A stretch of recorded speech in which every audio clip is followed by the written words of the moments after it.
Hey guys, what's going on? Blaine back for another Netflix review, and today I'm going to be talking about Through My Window.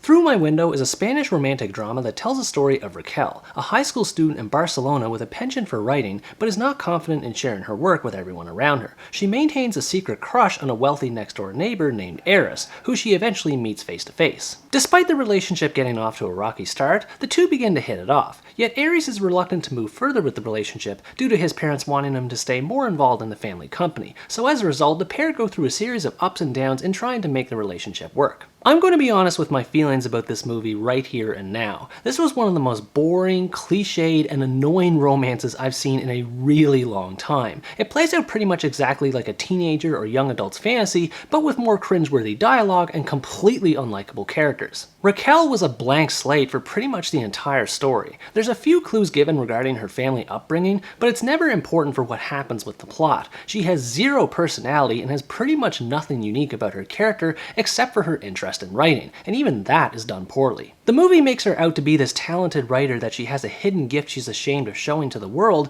but we only see her write for a total of 30, maybe 45 seconds of screen time, and in the few times she does write, she's always focused on other things and seems annoyed every time she bothers going to a workshop. This made it impossible for me to become attached to her character, and it gets worse when she's introduced to Aries, who is even worse compared to her. He is a complete dick who engages in criminal behavior directed toward Raquel, yet for some reason she treats it as a mild annoyance. By himself, Aries is banal enough already. He's attractive, participates in sports, and wears an earring to make himself look like some sort of bad boy. I couldn't stop groaning at all the tropes being attached to his character, and that's without getting into his family background. He and his brothers are part of the Alpha 3 Corporation, which is managed by his father, but it's never explained what kind of corporation it's supposed to be. Every company meeting they have takes place at the family dinner table, and all they do is talk about executives and investments. There's literally nothing else to it. The few times the audience gets to see the relationship between Aries and his dad, it's a complete joke. It's just another typical power struggle between father and son. There is a scene related to the two that attempts to generate sympathy in this area, but it came at too late a point in the movie for me to bother caring, especially after all the toxic behavior that Aries engages in. Which leads me to talk about the relationship between Raquel and Aries. This had to be one of the most antagonistic and poisonous relationships I've ever seen committed to film. Aries is content to criminally and sexually harass Raquel in the beginning, and it's made out to appear like some sort of endearing character trait when it's anything but. I can't tell you how many times I was creeped out by Aries' interactions with Raquel in this movie. In one scene, they bring his drunk brother Apollo to her bedroom in the middle of the night. He tells her to sleep in bed with both him and Apollo in her bed, and then he starts sexually stimulating her, we'll say, while Apollo is sleeping next to them.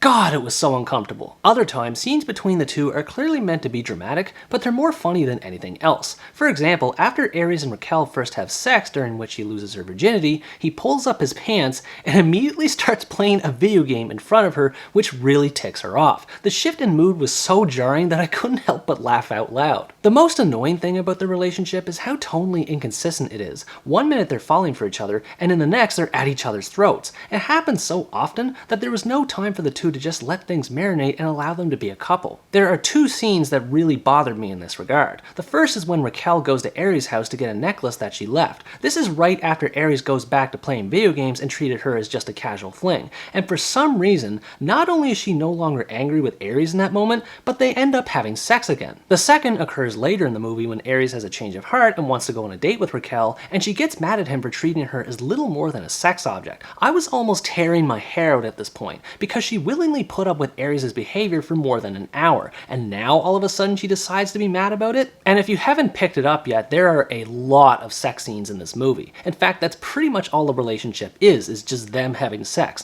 They have sex so many times that there's even a montage dedicated toward them doing the act in various places. Now, I'm definitely not opposed to sex and nudity in movies, but to say it's excessive and how often it's featured in this one is an understatement. There's nothing else that's there to flesh out the relationship beyond physical attraction, and it mostly feels like it's there just to pad out the runtime and cover non-existing plot elements. In between the bits of sex are long stretches of brooding, boring, and cringeworthy dialogue that I swear read like they were written by an emo band musician. The worst one I can recall is when Aries says that the whole world is an allergy minefield and we have feet as big as Bigfoot. Ugh.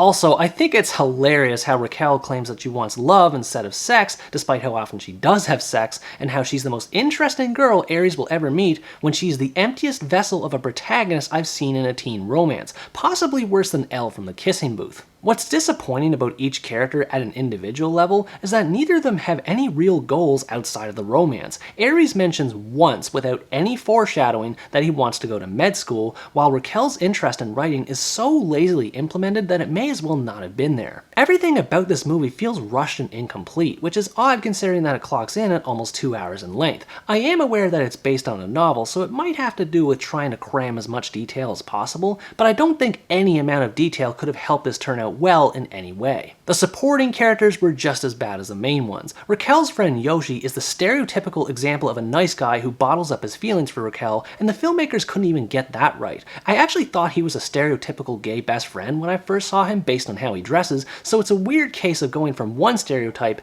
to another. Raquel's other friend Daniela has nothing interesting to offer. All she does is hook up with numerous men and women, only to suddenly catch feelings for Apollo toward the end of the story. Again, characters and scenes like these do nothing other than waste valuable screen time. Ares' other brother Artemis adds a little bit of flavor as a secondary antagonist of sorts, but it amounts to little more than annoying arguments between the two. His relationship with a woman named Claudia is made out to be some kind of forbidden love, but no one ever really brings it up, so it begs the question, why bother? Even the film itself can't escape from its abysmal quality. Much of this movie is filmed in dark environments that make it hard to see what's happening on screen, or conversely, some scenes, usually the love scenes, have these obnoxious lens flares and other special effects to make the moment look magical, but all they did was blind my eyes and irritate the hell out of me. The quality of the cinematography is unacceptable, as is the editing at times, where the film occasionally uses these split-second freeze frames that don't make any sense. I thought something was wrong with my internet connection when that first happened, until I realized that it was done on purpose, which further contributed to breaking immersion. With how cobbled together the final product is, I'm genuinely surprised the filmmakers even went ahead with releasing it. This terrible standard of quality to storytelling and technical presentation